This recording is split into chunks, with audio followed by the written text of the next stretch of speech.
Ayoko lang kung mawala pa to. Oo, kung mawala pa to sa Yan na, ginagamit mawala nyo. pa to ha. Nasabi ko sa inyo. Hmm. Ang laki ng suklay. Ame! Pag mawala pa to, nasabi ko sa inyo.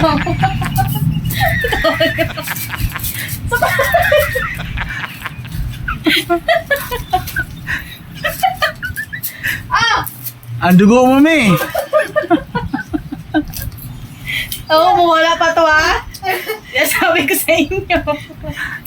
Kagulat. Oh, mawala pa yung suklay na yan. Ewan ko na lang. Suklay ha. Oh. Oo, Mm. ko. Mm. Alay, sakit dyan ko. Tingnan natin kung mawala pa talaga yan. Oh, di ba? Suklay. Hindi yan suklay. Suklay!